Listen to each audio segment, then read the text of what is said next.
ఈరోజైతే యానం పెళ్ళికొచ్చేసాము. మార్నింగ్ పెళ్ళికొడుకు ఫంక్షన్ చూసేసుకొని భోంచేసి, మళ్ళీ కాకినాడ వెళ్ళి ఈవినింగ్ పెళ్ళికేమొస్తాంలే అని చెప్పి ఇంక అక్కడే రూమ్ తీసుకొని చక్కగా రిలాక్స్ అవుతున్నాం మాట.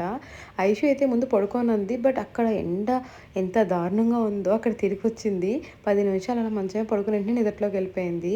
నేను మంచి న్యాప్ ఏసాను. ఇప్పుడైతే లెగిసి రెడీ అయిపోయాము. ఐషు కూడా రెడీ అయిపోయింది. ఐషుకి చాలా సరదా ఇలా పెళ్ళిళ్ళకి అది రావాలంటే.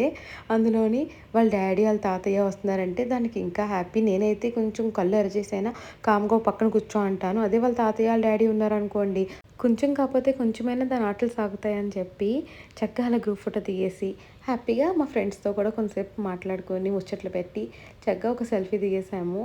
సౌజీ అయితే చాలా ప్రిటీ ఉంది వీడియోలో. ఇన్ని ఫోటోలు దిగాను కానీ మా వారితో ఒక్క ఫోటో లేదు తెలుసా? ఎందుకంటే వచ్చినప్పటి నుంచి ఆయన కాల్‌లోనే ఉన్నారు, ఆఫీస్ కాల్‌లో. ఒక్క ఫోటో ఇవ్వండి అని బతిమాలుకున్నా కూడా 5 మినిట్స్ అయిపోద్ది. మీటింగ్ కాల్ అయిపోతే అయిపోద్ది. అలాగే అయిపోయింది ఈవెంట్ అంతా కూడాని. ఒక్క ఫోటో కూడా లేదు. మీరే చెప్పండి ఇంత రెడీ అయ్యాక ఒక్క ఫోటో కూడా తీసుకోకపోతే ఎంత బాధగా ఉంటుంది. మీ వాళ్ళు అంతేనా?